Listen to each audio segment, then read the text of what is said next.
그를 사용하는 이유는 무엇인가? 이 질문의 답은 스타일쉐어의 초창기와 현재를 나누어 생각해봐야 한다.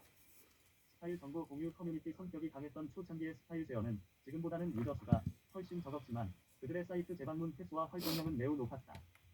그 당시에는 스타일쉐어처럼 앱 서비스 기반의 스타일 커뮤니티가 없었기 때문이다.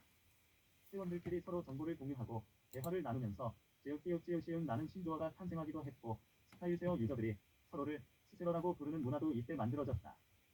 커머스 서비스 중심인 현재의 스타일쉐어는 제품을 구매하기 위해 사이트를 방문하는 유저들이 수를 이루고 있다. 물론 기존에 가입한 유저들은 여전히 자기 스타일을 공유하곤 하지만 그 수가 이전에 비해 점점 줄어들고 있고 그들의 활동량 역시 예전만 못하다. 하지만 커머스 서비스는 수많은 새로운 유저들을 불러 모았다. 스타일쉐어 신규 유저들 중 대부분은 제품을 사기 위해 방문하는 구매 의향이 높은 유저들이다. 커뮤니티의 특성은 약화되었지만 쇼핑을 위해 사이트를 방문하는 신규 유저들 덕분에 스타일쉐어는 지금의 규모로 성장할 수 있었다. 어찌 보면 이는 회사가 성장하기 위한 당연한 수순일 것이다. 그리고 스타일쉐어는 다행히도 그것을 성공적으로 안착시켰다.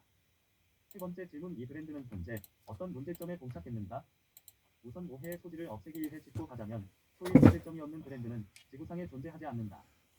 기업들 모두 각자의 고민을 안고 그것을 해결하기 위해 매번 애쓰는 중일 거다. 스타일쉐어가 맞닥뜨린 문제는 커머스 시장으로 유입되면서 수많은 경쟁자들이 생겼다는 것이다. 하나의 패션 브랜드가 여러 쇼핑몰에 입점하는 상황에서 구매층이 비슷한 브랜드를 다른 커머스 기업이 아닌 스타일쉐어에서 구매하도록 하려면 어떻게 해야 할까? 경쟁에서 살아남기 위해 스타일쉐어는 남들과 다른 특별함과 차별점을 찾아야만 했다. 네 번째 질문, 이 브랜드가 세상에 없다면 사람들이 가장 불편해할 부분은 무엇일까? 여기서 사람들이란 과거부터 지금까지 스타일쉐어의 주 고객층을 의미한다. 우선 커머스 서비스는 아닐 것이다. 요즘 핫한 브랜드 제품들을 스타일쉐어에서만 살 수 있는 것은 아니니까. 그럼 무엇일까? 내 또래가 올리는 다양한 스타일들을 한 번에 볼 수 있다는 것은 어떨까? 누군가는 인스타그램이면 충분하다고 얘기할 수도 있다. 인스타그램에서 우물정 우프를 검색하면 수많은 국내외 사용자들의 스타일을 볼 수 있으니 말이다. 하지만 스타일쉐어의 주 고객층인 10대에서 20대 초반이 자기 또래의 최신 스타일을 바로바로 직관적으로 확인할 수 있는 곳, 그리고 또 그 옷을 바로 구매할 수 있는 곳으로는 스타일쉐어만 한 곳이 없다. 즉, 이 브랜드가 세상에 없다면 이곳을 애용하는 사용자들에게는 자신과 비슷한 연령대의 다양한 스타일을 살펴볼 수 있는 공간이 사라져버리는 것이다. 이렇게 브랜딩을 위한 기본 질문들의 답변을 찾아가는 과정에서 이 브랜드가 과거 어떤 모습이었고 현재는 어떤 모습이며 앞으로는 어떤 모습이어야 할지, 또 변한 건 무엇이며 절대 변하지 말아야 할 것은 무엇인지 등을 다각도로 생각해 볼 수 있다. 그리고 이것을 토대로 이 브랜드만의 정체성과 경쟁사들과의 차별화 요소는 무엇일지 찾을 수 있다. 브랜드 아이덴티티 정리. 브랜딩에 관심 있는 사람들이라면 브랜드 아이덴티티라는 용어가 익숙할 것이다. 브랜드 아이덴티티란 해당 브랜드만의 정체성이자 남들과 다른 고유의 가치를 말한다. 흔히 브랜드 아이덴티티라고 하면 브랜드의 로고나 심벌, 컬러 등을 떠올리게 되는데 사실 그것이 다가 아니다. 로고나 컬러는 브랜드의 정체성을 비주얼적으로 표현하는 방식, 즉, 그 브랜드의 디자인 아이덴티티 혹은 비주얼 아이덴티티라고 표현하는 편이 더 정확하다. 사람들이 또 하나 쉽게 오해하는 부분이 있는데 브랜드 아이덴티티를 정립하는 일이 완전히 새로운 것을 창조하는 것이라는 생각이다. 브랜드 아이덴티티는 기존의 것을 모두 무시하고 새로운 것을 만드는 과정이 아니다. 오히려 반대일 수 있다.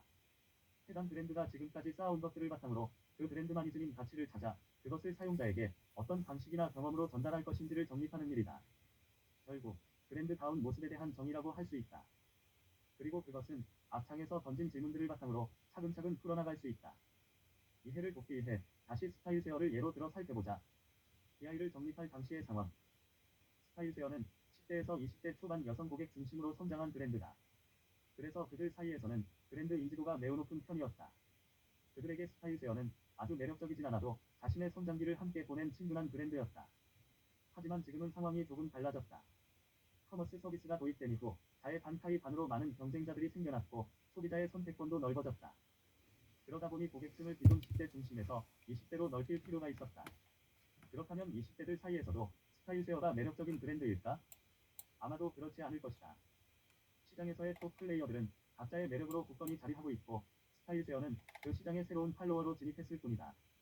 20대들에게 스타일쉐어는 내가 학창 시절 쓰던 그 당시 취향에 맞았을 뿐인 브랜드였다.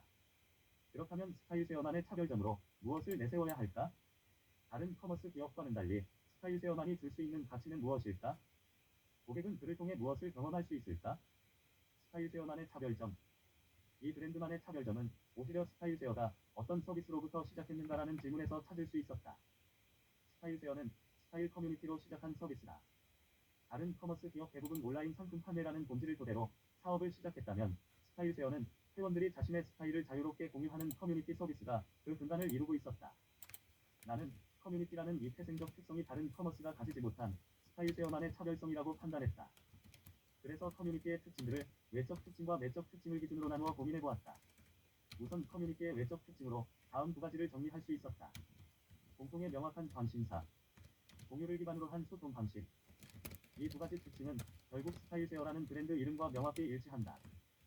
스타일세어는 10대와 20대 초반을 중심으로 스타일이라는 공통의 관심사를 가진 사람들이 모인 곳이고 자신의 스타일을 공유하면서 다른 유저들과 소통하는 방식을 지금까지 유지해오고 있다. 어찌 보면 브랜드명에서 서비스의 외적 정체성이 또렷이 드러나는 셈이다. 그 다음 커뮤니티의 내적 특징으로 관심사를 중심으로 모이고 소통하는 유저들 간에 발생하는 현상을 아래 세 가지로 정리해보았다. 실리적 목적, 감정적 경험, 사회적 영향. 실리적 목적은 서비스를 통해서 내게 부족했던 혹은 몰랐던 정보를 획득하는 것이라고 말할 수 있다. 우리가 커뮤니티에 가입하고 활동하는 주목적이 바로 이것으로 스타일세어 회원들의 경우에는 스타일에 대한 정보를 얻고 공유하기 위함일 것이다. 감정적 경험은 커뮤니티 회원들이 서로 소통하는 과정에서 유대감과 소속감을 경험하는 것을 말한다. 온라인 커뮤니티에서 출발한 동호회들이 오프라인으로 직접 만나 활동하게 되는 것은 이런 감정의 경험에 기반한다. 사회적 영향이란 보통 커뮤니티의 규모가 커졌을 때 발생하는 특징이다. 규모가 커짐에 따라 그 안에서 그들만의 이념 혹은 문화가 만들어지고 이것이 커뮤니티를 벗어나 외부 사회로 확산되면서 커뮤니티에 소속되지 않은 다른 이들에게도 즉 간접적으로 영향을 줄 수 있다. 이러한 기준을 중심으로 경쟁사들과 차별화된 우리 브랜드만이 줄 수 있는 가치들과 그를 통해 사람들이 느꼈으면 하는 경험들을 생각해 볼 수 있을 것이다. 그 가치를 브랜드 미션, 그리고 그것을 통해 고객에게 제공해야 하는 경험을 핵심 경험이라고 부른다. 브랜드 미션과 핵심 경험, 도출하기. 브랜드 미션이란 브랜드가 고객에게 줄 수 있는 가치, 즉, 업의 본질과도 같다.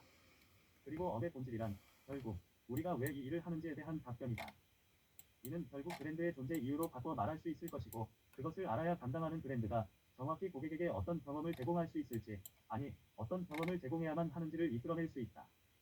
다시 스타일세어의 예로 돌아가보자. 나는 스타일세어의 브랜드 미션을 앞서 살펴본 커뮤니티의 내적 특징 세 가지로부터 뽑아내보았다. 첫째, 누구나 자신만의 스타일을 발견하고 완성할 수 있도록 돕는다. 커뮤니티의 실리적 목적으로 따져보았을 때 유저들은 스타일세어를 통해 자신에게 필요한 정보를 쉽게 얻을 수 있다. 물론 여기서 정보란 커뮤니티 공통의 관심사인 스타일과 관련된 정보를 말한다. 그리고 커머스 서비스가 도입된 후에는 그 제품을 바로 구매할 수도 있게 되었다. 즉, 스타일세어만이 줄 수 있는 첫 번째 가치는 누구나 이곳에서 자신만의 스타일을 발견할 수 있고 그것을 구매함으로써 나의 스타일을 완성할 수 있다는 것이다. 둘째, 스타일을 중심으로 사람과 사람을 연결한다. 커뮤니티만의 특징인 유대감과 소속감 같은 감정적 경험 또한 다른 커머스 기업은 줄 수 없는 스타일세어만의 또 다른 가치이다. 스타일세어 안에서 사람들은 스타일이라는 관심사를 중심으로 서로 소통하며 유대감을 경험하고 있다. 서로를 스스로라는 애칭으로 부르면서 말이다. 셋째, 멋진 스타일에 대한 기존의 인식을 확장한다. 오랜 기간 스타일세어 회원들이 쌓아온 문화로부터 사회적 영향으로서의 가치를 찾아보았다. 스스로들이 자유롭게 다양한 스타일을 공유하는 과정에서 이곳에서는 다른 커머스 사이트에서 보기 힘든 문화가 형성되어 왔음을 발견했다. 서로의 스타일을 인정하고 칭찬하는 문화가 그것이다. 이는 자연스럽게 멋진 스타일에 대한 인식의 확장으로 이어진다. 일반적으로 얘기하는 멋진 스타일이란 예쁘고 잘생기고 키 크고 마른 사람들의 전유물 같은 것이었지만 스타일세어에서 인정받는 멋진 스타일이란 외모나 체형에 관계없이 자신만의 스타일을 당당히 드러내는 것이다. 이런 내부의 문화는 외부로까지 분명 영향을 미칠 수 있는 부분이라고 생각했다. 특히 다양성이 화두가 되는 요즘 같은 때라면 더더욱 고객에게 전달해야 하는 핵심 경험은 결국 브랜드 미션과 자연스럽게 연결되어 있다. 그렇다면 스타일세어가 고객들에게 줄 수 있는 핵심 경험에는 어떤 것이 있을까? 첫째, 나만의 스타일에 영감을 준다. 유저로 하여금 스타일세어에서 다양한 스타일을 발견하게 하고 자신도 멋진 스타일로 꾸미고 싶다는 동기를 갖게 해야 한다. 또한 스타일을 가꾸는데 참고할 만한 여러 가지 콘텐츠가 스타일세어의 풍부함을 경험하게 해야 한다.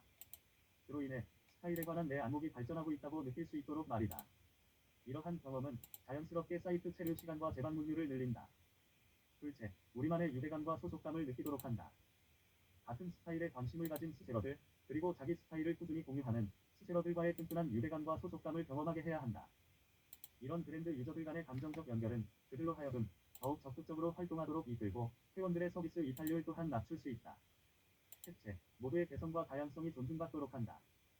유저들로 하여금 스타일쉐어에서 나이, 외모, 체형과 관계없이 모두 개성과 다양성을 존중받고 있다는 감정을 느낄 수 있도록 해야 한다. 이를 통해 더욱 적극적으로 자신의 스타일을 공유할 수 있는 환경을 만들 수 있고 브랜드에 관한 기존의 인식을 변화시켜 스타일쉐어를 떠난 20대들에게도 다시 브랜드의 호감도를 높일 수 있다. 또한 이것을 이 브랜드만의 하나의 문화이자 개성으로 발전시킬 수 있다.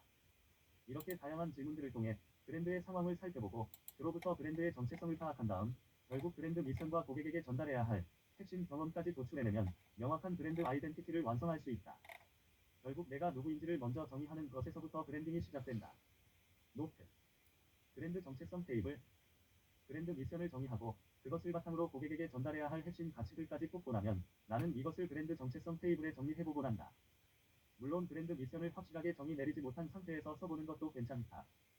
테이블을 하나하나 채우다 보면 막연했던 생각들이 오히려 뚜렷해질 수도 있다.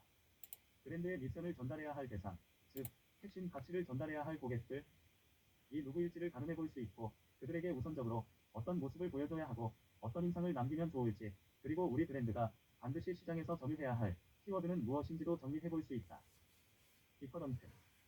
브랜드 정체성 테이블을 완성시키며 브랜드의 미션과 핵심 가치 등을 정리해 보았다면 자연스럽게 우리 브랜드만의 강점이자 남들과의 차별점을 파악할 수 있게 된다. 그런데 강점이 있다면 반대로 다양한 약점들도 존재하게 마련이다. 그렇다면 브랜드의 약점들은 어떻게 해야 할까? 내가 애정하며 자주 들춰보는 책 중에 디퍼런트라는 책이 있다. 시장을 주도하는 혁신적인 기업으로 살아남으려면 남들과 어떻게 달라져야 하는가를 얘기하는 책인데 나는 특히 저자가 바라보는 강점과 약점에 관한 관점에 크게 공감했다. 사람이든 기업이든 대부분 약점을 보완하기 위해 많은 노력을 기울이는데 각자 서로 다른 약점들을 보완하고 나면 결국 모두 비슷해지고 만다. 그렇기에 약점을 보완하는 데 힘을 쏟기보다는 자신의 강점을 극대화시키는 데 집중한다면 남들과는 더욱 차별화된 모습을 갖출 수 있다는 것이다. 브랜딩 또한 이와 마찬가지다. 자신만의 강점을 극대화하여 차별화된 모습을 만드는 것, 바로 그게 브랜딩의 과정이다. 그렇기 때문에 브랜드 미션을 토대로 자신의 브랜드가 가진 강점과 그것을 가장 잘 보여줄 수 있는 방법을 찾아 고객에게 어떤 식으로든 전달해 고객이 그것을 어떤 접점에서든 느낄 수 있도록 해야 한다. 그렇기에 자기 브랜드의 부족한 부분을 열심히 보완할 시간에 자신의 강점과 차별점을 찾아 그것을 키워내는 편이 훨씬 낫다. 그 강점을 통해 사람들에게 브랜드를 인식시키는 쪽이 더욱 효과적이기 때문이다. 구글 하면 검색이 떠오르고 돌보 하면 안전이 떠오르는 것처럼 말이다. 이에 비해 야후나 코드는 어느 나라 브랜드인지 말고는 딱히 떠오르는 이미지가 없지 않은가. 내가 속한 브랜드의 강점을 생각해보고 그것을 어떻게 더 뾰족하게 만들 것인지를 고민하는 일, 그것이 바로 브랜딩에 필요한 부분이다. 강점이 바로 떠오르지 않아도 괜찮다. 찾아보면 분명 남들보다 조금이라도 나은 점이 있을 것이다. 그것을 어떻게 강화할지 생각해보자. 혹시 명확한 강점을 찾을 수 없다면? 그렇다면 뭐라도 하나 만들어서 키워야 한다. 어떤 식으로 장점을 강화하여 브랜드를 더 날카롭게 만들 수 있을까?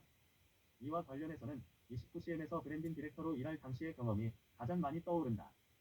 우선 엄청난 고민 끝에 브랜드 미션을 가이드 투 베터 초이스, 즉 사람들의 더 나은 선택을 돕는다라고 정했다. 그리고 그것을 고객들에게 전달하는 방법으로 그를 통한 스토리텔링에 집중하기로 했다. 그 당시 다른 커머스 사이트에서는 글다운 글을 찾아보기 어려웠다. 글이라고 해봐야 상품명, 가격, 할인율 등의 제품을 알리는 정보에 가까운 게 다였다. 사실 당연한 일이었다. 쇼핑몰에서 굳이 상품 정보 외에 스토리텔링을 하며 긴 글을 풀어나갈 필요가 없으니 말이다. 그러나 29시에는 다르게 가보기로 했다. 제품 하나를 소개할 때도 감성적인 카피 문구를 타이틀로 뽑아내고 해당 제품을 스토리텔링 방식으로 소개했다. 많은 고객들이 29시에는 쇼핑몰이라기보다는 꼭 온라인 매거진 같은 인상을 받는다고 후기를 남겨주었다. 즉, 감성적인 글과 스토리텔링이 29시엔만의 큰 차별점으로 두드러져 보인 것이다. 그래서 그 다음 단계로 바로 이 강점을 최대한 확장해보기로 했다. 이메일 수신을 동의한 회원들에게 메일로 에세이 연재물을 발행했고 29페이퍼라고 하는 무가지 형식의 종이 잡지를 만들어 서울의 다양한 공간에 배포하기도 했고 사이트 내에 29시엔 매거진이란 메뉴를 만들어 문화행사, 공연, 여행 등을 테마로 한 다양한 글들을 게재했다. 또한 그동안 연재했던 에세이를 모아 사물의 시선이란 제목의 단행본으로 출간했다. 더 나아가 고객들을 대상으로 에세이를 공모해 그중 좋은 글들을 웹사이트와 공식 소셜미디어 채널에 소개하기도 했다. 이러한 여러가지 활동들로 인해 사람들은 자연스럽게 29시엔 하면 감성글과 스토리텔링을 많이 떠올리게 됐고 두터운 팬층이 형성되기 시작했다. 매주 연재하는 에세이가 업로드되기를 기다린다는 고객도 많았고 이를 모아 출간한 책은 잠깐이지만 베스트셀러가 되기도 했다. 따로 쇼핑할 것이 없더라도 매거진 콘텐츠를 보기 위해 29cm 앱을 방문한다는 사람들도 늘어나기 시작했다. 29cm의 강점을 확장시키기 위한 이런 여러 시도들이 마케팅과 직결되는 것은 아닐 수도 있다. 고객들로 하여금 제품을 구매하도록 직접적으로 설득하는 활동은 아니기 때문이다. 하지만 철저히 브랜딩에 비한한 활동이라고는 말할 수 있다. 강점을 더 강하게 만들고 그를 통해 사람들에게 우리가 어떻게 다른지 보여주며 호기심을 갖고 우리를 찾게 하는 일. 그것이 바로 브랜딩의 역할이다. 사이트에 29cm 매거진이란 메뉴를 마련해 콘텐츠를 강화했다. 무가지 형식의 종이 잡지, 29페이퍼, 온라인 연재 에세이를 모아 단행본 사물의 시선을 펴냈다. 어떻게든 남들과 다르게 나를 알리기. 이번에는 좀 더 냉정한 현실을 이야기해보자. 사실 내가 누구고 나의 강점이 무엇인지를 아는 것만으로는 아무 일도 일어나지 않는다. 내가 어떤 사람이고 나의 차별점이 무엇인지 나의 아이덴티티를 적극적으로 알려야만 누군가가 날 바라봐준다. 가만히 앉아있어서는 어떤 일도 일어나지 않는다. 그렇다면 어떻게 나를 알려야 할까?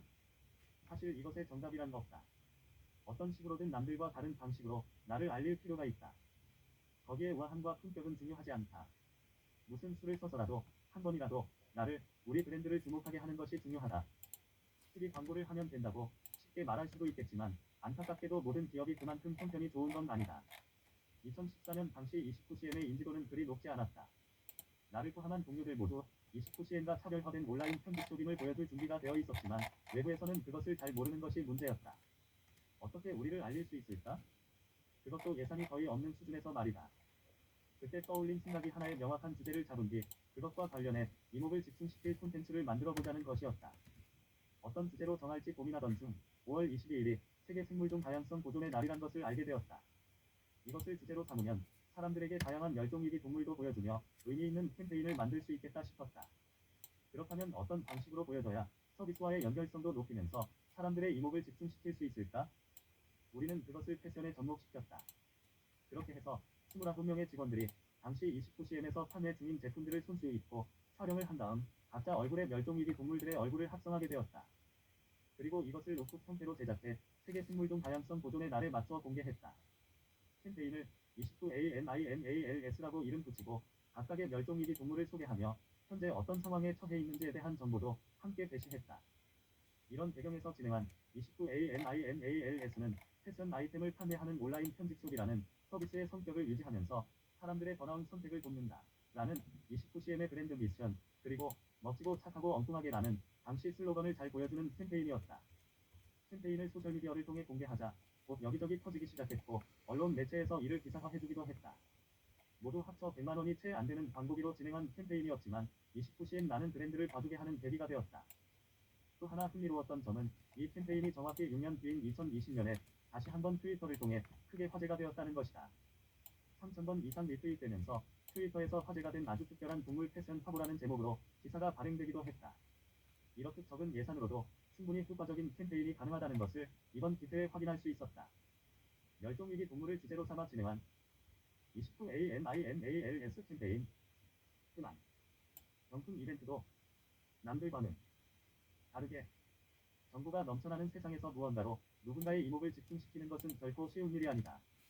그래서 보통 기업들에서는 리워드, 즉 경품을 활용하여 사람들의 주목을 끄는 방식을 선호해왔다. 하지만 하루에도 수많은 이벤트가 진행되고 사라지는 상황에서 모든 경품 이벤트가 원하는 바를 달성할 수 있을까? 오히려 무분별하게 진행하는 경품 이벤트는 브랜드의 이미지를 해치는 요인으로 작용할 수도 있다. 그렇지만 앞서 얘기한 대로 브랜드의 인지 초기 단계, 즉 브랜드가 만들어진 지 얼마 되지 않은 경우에는 사실 브랜드를 알릴 수 있는 활동이 제한적일 수밖에 없다.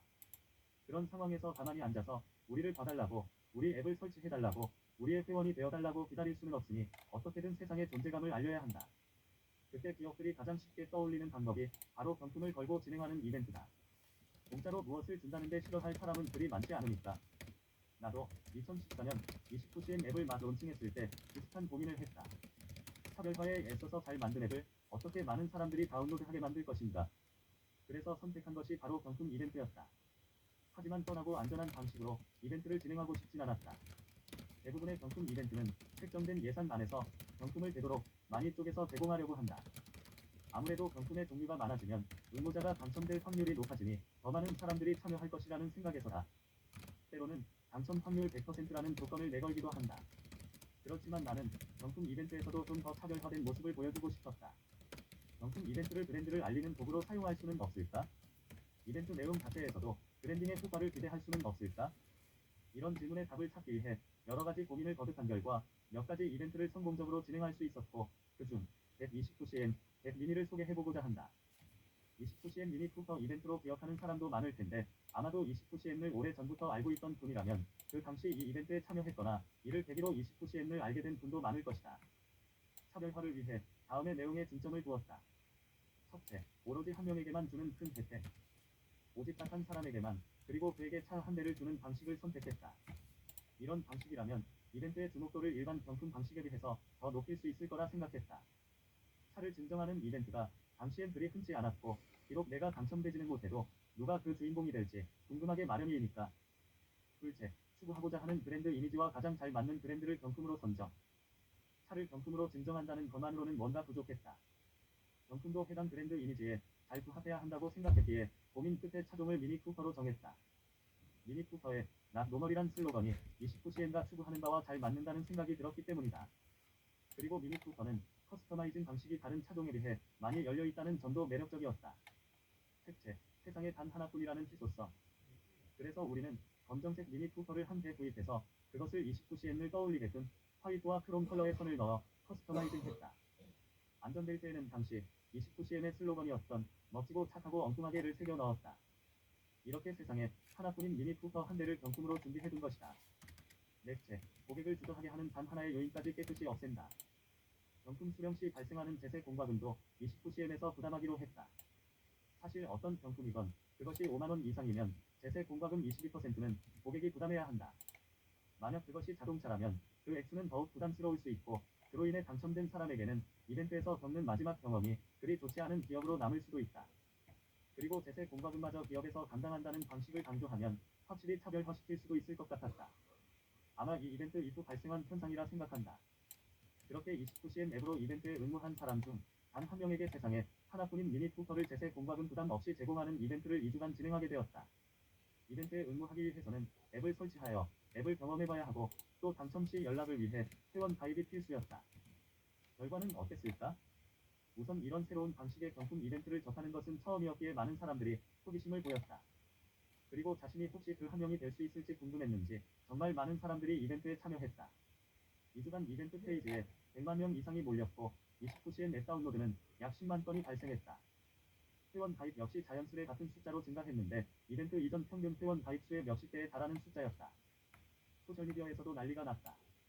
당시 29cm 페이스북 계정에 게재했던 이벤트 포스팅은 1.1만 라이크를 발생시켰으며 1.9천 개의 댓글에 1,000회에 가까운 공유가 발생했다. 그러니 이 포스팅 하나의 도달률 또한 아마 엄청났을 것이다. 애플 앱스토어 라이프 스타일 부문에서도 1위를 달성했고 전체 무료 앱 부문에서는 4위까지 도달했다. 이 이벤트를 계기로 네이버 검색창에 29cm을 입력하면 자동 완성 기능으로 29cm 미니 쿠퍼, 29cm 이벤트라는 키워드가 함께 노출될 정도로 호응이 뜨거웠다. 그 당시는 인스타그램이 지금처럼 활성화될 때가 아니었는데 만약 요즘처럼 인스타그램까지 동원되었다면 아마도 훨씬 많은 노출과 참여가 이루어졌을지도 모르겠다. 세상에 하나뿐인 미니 쿠퍼를 제세 공과금 부담 없이 제공하는 이벤트로 큰 화제를 모았다. 2주의 기간 동안 이벤트는 성공적으로 마무리되었지만 아직 하나 중요한 과제가 남아 있었다. 바로 당첨자를 선정하고 경품을 배송하는 일이다. 그리고 그 남은 마지막 과정까지 남들과는 다른 방식을 택하고자 했다. 얼마나 공정하게 선발했는지를 보여주기 위해 간단한 코딩을 통해 10만 명이 넘는 응모자 중 한 명을 선정하는 과정을 편집 없이 촬영하여 고객들에게 공개하였다. 그리고 평소 29cm 택배 배송 박스와 똑같은 디자인으로 미니 쿠퍼가 들어갈 정도의 크기로 박스를 제작해 당첨자에게 직접 배송했다.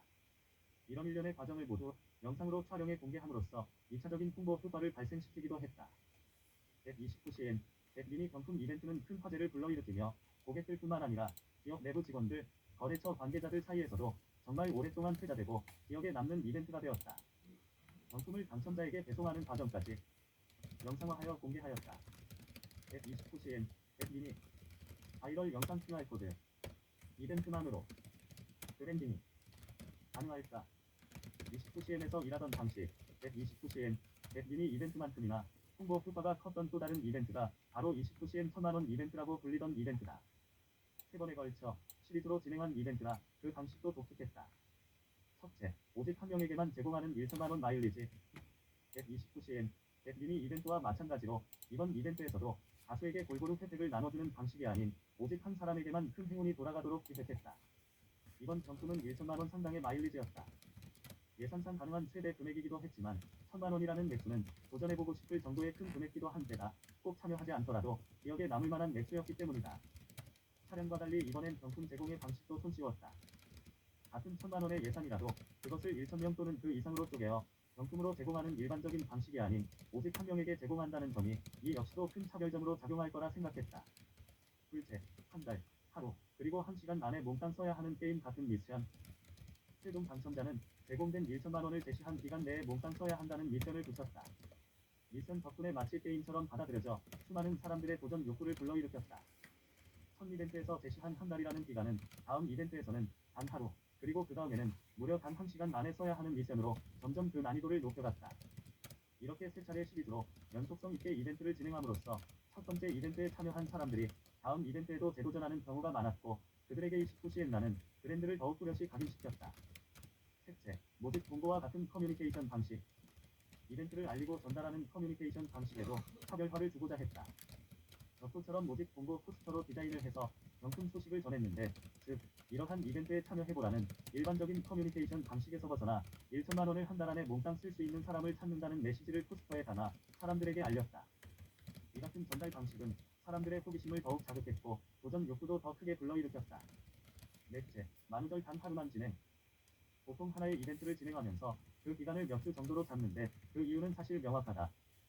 이벤트를 홍보하는 데에도 시간이 필요하고 기간이 어느 정도 길어야 더 많은 사람들이 참여할 수 있으니 말이다. 하지만 29cm 1000만원 이벤트에서는 새로운 모험을 해보기로 했다. 이 이벤트를 마치 만우절 거짓말처럼 보이도록 만우절 당일 단 하루에만 진행하기로 한 것이다.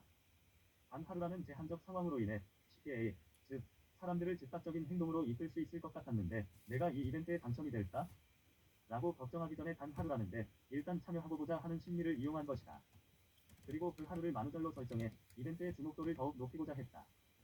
사람들이 거짓말이라고 생각하고 참여하지 않으면 어쩌나 걱정이 들기도 했지만 그보다는 모든 거짓말이 용서되는 만우절이라는 독특한 상황 속에서 이런 메시지를 던지면 더 많은 관심을 받고 재미를 줄 수 있을 것이라 판단했다.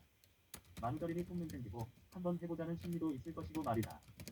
그 밖에 겟29cn, 겟미니 이벤트와 마찬가지로 이번 이벤트에서도 당첨된 경품의 제세 공과금은 쿨하게 29cn가 부담하기로 했다. 한편으로 위로금이라는 명목을 만들어 이벤트 참여자 일부에게 5만 마일리지를 제공하는 장치를 설정해 참여도를 더욱 높이고자 했다. 만우절 하루 동안 진행한 1000만원 마일리지 증정 이벤트. 3년간 총 3회에 걸쳐 진행했던 이 이벤트의 결과는 놀라웠다. 진행 기간이 매우 짧았음에도 불구하고 3번에 걸친 이벤트를 통해 약 100만 명이 이벤트 페이지를 방문했고 그중 신규 회원 10만 명이 앱을 통해 이벤트에 참여했다. 이 이벤트의 목적은 앱 설치였으니 결과적으로 그것을 달성한 셈이다. 이벤트 참여자들도 이벤트 콘텐츠가 재미있었는지 공유 횟수도 높았고 공식 계정의 이벤트 포스팅에 달린 댓글 수도 거의 5,000개에 달했다. 이 이벤트가 만우절 거짓말이면 사이트를 폭파하겠다는 무서운 댓글이 달리기도 했다. 이 만우절 이벤트는 예상 못한 재미있는 이슈들을 많이 만들어냈는데 꽤 많은 참여자들이 미리 자신의 장바구니에 1000만원 상당의 물건을 가득 채워놓았다는 것이다. 그 과정에서 서버가 잠시 느려질 정도였다. 이는 서비스 경험의 측면에서도 상당히 의미가 있었다. 많은 사람들이 자연스럽게 서비스 구석구석을 탐색하고 다양한 카테고리의 상품들을 경험하게 되었으니까. 물건으로 가득 채운 자기 장바구니 금액을 인스타그램에 해시태그를 달고 인증하는 참여자들도 있었다. 처음 기획했던 바대로 사람들이 마치 하나의 게임처럼 즐기고 있는 모습이었다. 이벤트 후기도 당첨자에게 당첨 소식을 알리고 그것을 전해들은 당첨자가 깜짝 놀라는 모습을 그대로 영상으로 담았고 당첨자의 구입 물품을 스치듯 빠르게 보여줬는데 그 영상이 또 재미있었는지 많은 사람들이 소셜미디어로 퍼뜨려주었다. 당첨 후기 영상으로 당첨 소식을 알리는 실제 장면도 담았다. 만우절 이벤트 후기 영상 QR코드. 이렇게 두 가지 차별화된 이벤트를 통해 당시 29cn의 브랜드 인지도는 엄청나게 높아졌다. 이벤트를 통해 29cn을 처음 접하고 사용하게 된 사람들이 수치상 20만 명 정도라고 도출되었지만 이벤트에 참여하지 않았더라도 이를 접하며 29cn 나는 온라인 편집숍을 알게 된 사람의 수는 아마 100만 명은 좋게 넘었을 것이다. 그렇다면 과연 이벤트만으로 브랜딩이 가능할까? 이벤트는 가장 흔한 마케팅의 방식이다. 하지만 대부분의 이벤트는 고객을 잠시 끌어모으는 것으로 끝나는 경우가 허다하다. 그렇기에 앞서 언급한 사례와 같이 이벤트의 내용이나 진행 방식, 그리고 당첨자 발표까지 하나하나 신경 쓰며 남들과는 다른 방식으로 진행하여 브랜드의 존재감을 각인시키고자 했다. 누군가가 이런 이벤트들이 브랜딩에 효과가 있었냐고 물어본다면 그렇다. 그것도 아주 큰 효과가 있었다. 앞서 말한 대로 129cm, 100미니 이벤트와 만우절 1000만원 이벤트를 통해 29cm의 브랜드 인지도는 크게 높아졌다. 특히 129cm, 100미니 이벤트는 처음으로 29cm라는 이름을 많은 사람들에게 알린 이벤트였는데 그것은 그 방식이 매우 유니크했기 때문이다. 차별화된 이벤트 전개 방식이 이곳이 다른 쇼핑몰과는 확실히 다름을 경험하고 인지하게 한 것이다. 또한 1000만원 이벤트는 참여자들이 서비스를 구석구석 탐색하는 행위까지 유도하면서 브랜드 전반에 대한 경험의 기회를 마련해 주었다. 이후 29cm에서 진행한 이벤트 콘셉트를 모방해서 다른 기업에서 이벤트를 진행한 경우도 있었는데 업계에서 카피할 정도라면 우리 브랜드가 진행한 이벤트가 꽤 성공적이었다는 근거 같아 오히려 기분이 좋았다. 사람들의 기억에 오래 남으려면 브랜드가 어떤 이유에서든 일단 주목을 받았으면 사람들의 기억 속에 남는 일에서 한 단계는 성공했다고 볼 수 있다. 그렇지만 문제는 기억 속에서 얼마나 오랜 시간 남아있을 수 있는가이다. 기억은 휘발되게 마련이고 그래서 남들과 다른 모습, 내가 추구하는 모습을 꾸준히 보여줘야 다른 사람들의 기억에 각인시킬 수 있다. 그리고 이것은 강렬함에서도 발휘되지만 주로 지속성에서 비롯된다. 브랜딩을 하는 사람에게 가장 도전적인 과제는 브랜드의 지속성을 어떻게 유지하느냐이다. 브랜딩 과정에서 브랜드에 대한 사람들의 관심이 높아지는 때가 있으면 낮아지는 때도 있게 마련이다. 그럴 때마다 무언가를 통해 지속적으로 해당 브랜드만의 이미지를 보여줘야 한다. 그렇게 항상 차별화된 모습을 보여줘야 한다는 부담감과 그에 따른 새로운 창작의 고통은 브랜딩을 하는 사람의 숙명과도 같다. 29cm의 브랜딩을 진행할 당시 그 지속성을 유지하기 위해 진행했던 이벤트들 중 하나가 10개 리포터이다. 앞서 말했듯 브랜드의 차별화를 위해 서비스 카테고리 중에 매거진 코너를 마련해두고 있었는데 그곳에서 다루던 다양한 소재에서 특별히 여행을 주제로 이벤트를 진행해본 것이다. 요즘 소위 핫하다고 받아들여지는 전 세계 도시들 가운데 한 곳을 정한 다음 앱 내에서 신청을 받아 한 팀을 선정해 왕복 항공권과 소정의 활동비를 제공하는 내용의 이벤트였다. 선정된 팀이 해당 도시로 떠나 자유로운 일정 안에서 그 도시의 다양한 추억들을 소개하는 리포터 역할을 하는 것이다. 그리고 그들이 기록한 여행 보고서는 29cm 앱 내 매거진을 통해 유저들에게 글과 사진으로 소개된다. 이 이벤트 역시 상당히 호응이 높았다. 첫 도시였던 베를린을 시작으로 방콕, 헬싱키, 타이베이 등으로 이벤트를 이어감으로써 브랜딩 활동의 지속성을 이어갔다. 특히 시티 리포터는 29cm 회원들을 대상으로 한 설문조사에서 가장 기억에 남는 이벤트로 가장 많이 언급되기도 했다. 네 번째 시티 리포터 이벤트였던 타이베이 편. 지속성 있게 브랜딩 활동을 진행해 나가기 위해 29cm에서 또 다른 만우절 이벤트를 기획할 때도 많은 공을 들였다. 이미 1천만원 상당, 마일리지를 증정하는 만우절 이벤트로 참신하고 기발하다는 인상을 얻어냈기에 그것을 지속시키면서도 또 새로운 방식의 이벤트를 준비할 필요가 있었다. 그렇게 진행한 것이 하트 쇼핑이라는 만우절 이벤트다. 29cm에서 출시한 새로운 쇼핑 기능이란 설정으로 소개한 하트 쇼핑은 말 그대로 내가 그 상품을 정말 원하는지 심장의 반응을 보여준다. 내가 29cm 앱을 통해 보고 있는 상품이 내가 정말 원하는 상품인지 혹은 충동구매인지 애플워치의 심박 센서가 내 심박 동수를 자동으로 감지하여 알려주는 것이다.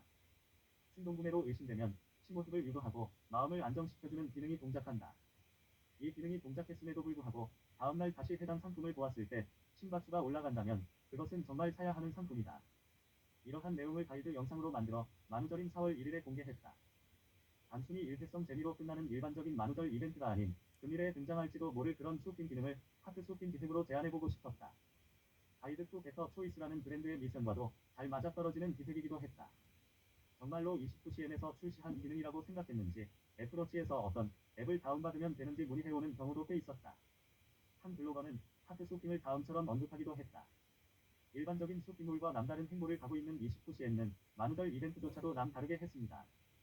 브랜드 철학과 미션을 담은 캠페인으로도 재미있는 만우절 이벤트를 만들 수 있음을 보여준 셈이죠. 많은 브랜드들이 참고할 만한 만우절 이벤트 레퍼런스로 회자되지 않을까 싶습니다.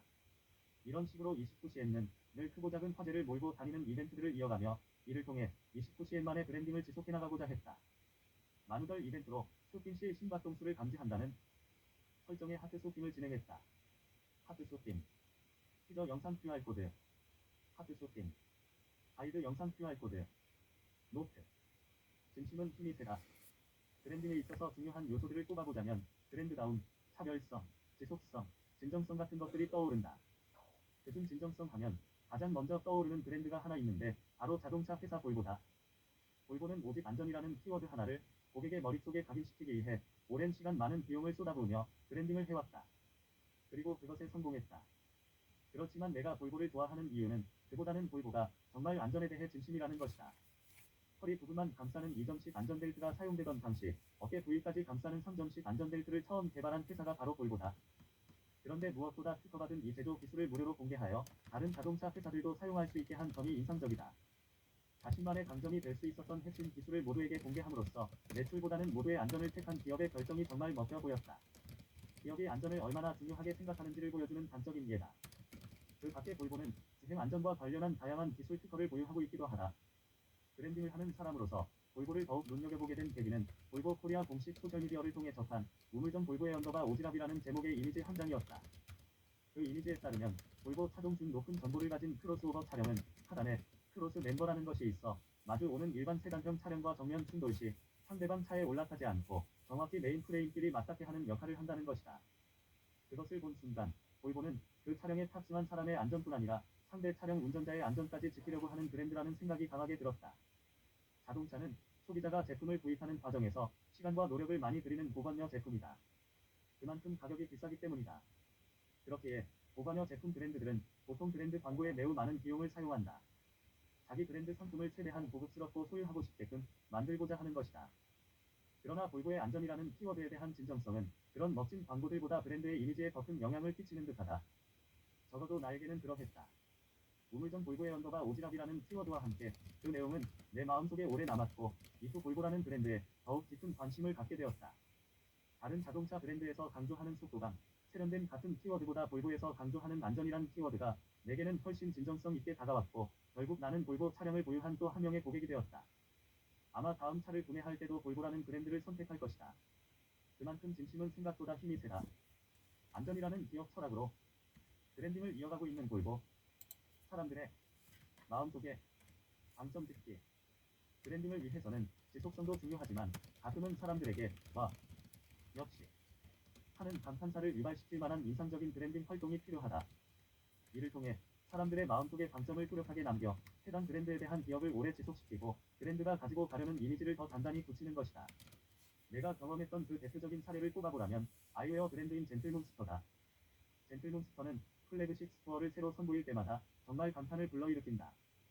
각각의 매장 콘셉트가 다르고 안경 판매를 위한 소비라기보다는 하나의 고급스러운 갤러리에 가까운 인상을 준다. 플래그십 스토어에는 안경 제품을 그리 많이 진열하지도 않는다. 그보다는 방문객들에게 젠틀몬스터가 추구하는 고급함과 무게감, 그리고 예술적 실험 정신을 전달하는 데 중점을 둔다. 그런 와중에 젠틀몬스터는 몇 년 전 배우 틸다 스윈튼을 모델로 화보를 출시하여 그들의 이미지에 방점을 찍었다. 화보가 무척 인상적이고 멋있어서 감탄사가 절로 나왔다. 젠틀몬스터라는 브랜드가 이제 엄연히 글로벌 브랜드로서의 이미지를 구축한 것만 같았다. 더 이상 젠틀몬스터를 국내 디자인 브랜드로 보는 사람은 없다. 우리의 인식 속에서 젠틀몬스터는 이미 글로벌 브랜드로 자리매김했다. 틸다 스윈튼을 모델로 내세운 젠틀몬스터 화보. 29cm에서 브랜딩을 이끌 당시 사람들의 마음에 방점을 찍었다고 생각하는 프로젝트가 있는데 2016년 여름에 론칭한 FC 서비스 루시이다. 세일즈 목적보다는 철저히 브랜딩 목적으로 기획한 프로젝트였는데 기존의 FC 메시지의 성격을 완전히 바꾼 이 새로운 서비스는 당시 큰 화제를 일으켰다. 29cm다운 FC 메시지는 어떤 모습일까? 루시는 이 질문으로부터 시작되었다. 대부분의 커머스 서비스 앱에서 하루에 몇 번씩 유저들에게 메시지를 보낸다. 할인, 할인, 그리고 또 할인. 커머스 앱이니 푸시 메시지는 당연히 그래야 하는 줄만 알았고 29cm도 처음에는 크게 다르지 않았다. 그런데 사용하는 앱이 늘어갈수록 각 앱에서 보내는 푸시 메시지도 쌓여가자 유저들은 점차 그것의 피로감을 느끼고 푸시 알람을 꺼두기 시작했다. 조사 결과 푸시 메시지 때문에 앱을 삭제해버린다는 사례도 많았다. 그래서 늘 그랬듯 푸시 메시지에 있어서도 29cm는 남들과는 차별화된 방법을 고민해보기로 했다. 먼저 앱 푸시 메시지의 역할에 대해 생각해보았다. 마케팅 수신에 동의한 사람들에게 보내는 광고일까? 그렇다면 그들의 휴대폰 화면이 광고판의 역할을 하는 건가? 그렇지만 내 생각은 달랐다. 앱 푸시 메시지는 단순히 광고를 위함이 아니라 브랜드가 고객과 소통하기 위해 말을 거는 것이라고 생각해보았고 그렇다면 실제로 고객과 정서적 교감도 가능할 것이라 생각했다. 물론 고객의 목소리를 직접적으로 들을 순 없겠지만 우리의 감정을 고객에게 전달하고 그것에 대한 고객의 메시지를 어떻게라도 받을 수만 있다면 어쨌거나 양방향 소통이 가능해 보였다. 이렇게 FC 메시지를 어떻게 개선할 수 있을까에서 시작된 생각은 하나의 작은 커뮤니케이션 서비스를 만드는 방향으로 확대되었다. 진정한 브랜딩은 브랜드를 사람으로 생각하게 하는 것이란 말이 있듯이 마치 사람처럼 고객에게 말을 걸고 자신의 생각과 감정을 고객과 나누는 역할이었으면 했다. 그래서 마치 영화 그녀의 사망자처럼 푸시 메시지 서비스의 인격을 입혀보기로 했다. 그것이 단순히 이름을 붙인다고 되는 건 아니었고 인격이 갖추고 있는 명확한 특징들을 정의하고 그를 서비스에 담아내야 했다. 그래서 성별, 나이, 외모, 성격, 말투, 느낌 등을 기준으로 특징을 정의해보기 시작했는데 그 모습이 내부에서 29cm에 기대하는 이미지, 즉 브랜드의 페르소나와 최대한 일치하도록 했다. 그리고 이름은 발음하기 쉬운 영문 이름 중 LUX, 즉 빛이라는 뜻의 라틴어에서 파생된 로시로 정했다. 로시의 로고, 로시의 페르소나를 기준으로 삼아 이 가상의 존재를 구체적으로 디자인해보았다. 따로 특정 컬러를 지정하지 않고 다양한 색상의 그라데이션을 통해 로시의 감정 변화를 표현해보고자 했다. 로시의 얼굴은 생생한 존재감이 느껴지도록 이미지가 아닌 빈로, 제작하여 애플의 시리처럼 계속 움직이는 모습으로 표현했다. FC 사운드에 해당하는 목소리는 사운드 전문가에게 의뢰해 로시의 나이대의 여성이 가진 음역대와 흡사한 음역대로 제작했다. 로시 소개 영상, QR코드. 로시의 감정은 글로 전달될 테니 메시지에 담긴 문체 또한 무척 중요했다. 그를 통해 고객들은 로시의 성격을 접하게 될 것이다. 그래서 다양한 에세이와 소설 등의 문체들을 분석하고 그중 담백하면서도 여운이 남는 문체를 중심으로 여러 테스트 과정을 거쳐 로시만의 말투, 즉 메시지 속 문장의 톤 앤 매너를 만들어냈다. 이도 작가의 소설 사서한 119의 우편물, 이석원 작가의 산문집 언제 들어도 좋은 말 등을 참고했다. 이러한 디테일 요소가 로시와의 관계를 더 감성적으로 만들 뿐 아니라 로시라는 존재 자체를 더 매력적으로 만들 것이라고 생각했다. 그렇다면 이렇게 탄생할 로시의 역할은 무엇일까? 이는 명확했다. 로시는 늘 당신에게 관심을 기울이고 당신과 감정을 공유하고 싶어 한다.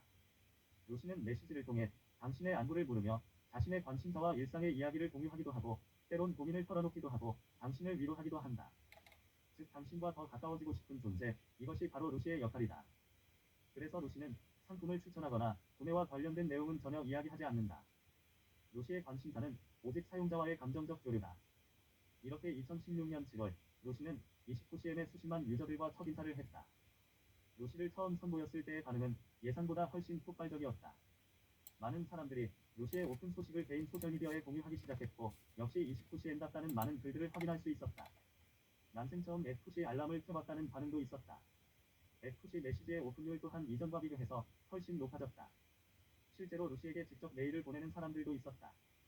대부분 로시에 대한 개인적 궁금증들과 감사의 내용이었는데 동료들은 로시에 빙의하여 모든 메일에 직접 답장을 보냈다.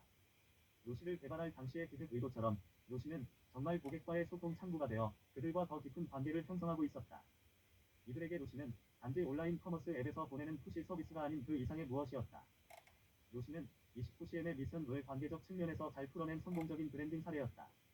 로시는 세상에 소개된 후 여러 언론사의 주목을 받기도 했다.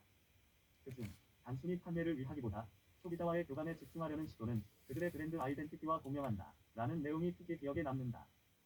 그리고 ST유니타스의 직무 교육 브랜드 커넥츠 스폴레에서 기획한 스폴레 프로젝트에 현대카드, SSG, 그리고 무인명품, 러시 등의 막강한 브랜드와 함께 최고의 브랜딩 프로젝트로 소개되기도 했다. 이렇게 로시는 고객과의 더 나은 관계 형성을 위한 29cm만의 방식을 잘 보여준 사례였다. 로시는 29cm의 브랜드 이미지를 한 단계 업그레이드 시켰고 고객들의 머리와 가슴 속에 방점을 찍으며 오래도록 머물렀다. 물론 아직까지도 내가 29cm을 좋아하는 이유, 어플 푸시를 이렇게 만들다니. 그야말로 감성적이고 트렌디한 29cm의 브랜딩을 담아낸 알림이다. 29cm는 진짜 이쁘다. 앞서간다. 푸시 알림에 의해 사람이 말을 거는 듯 조금 더 감성적인 접근,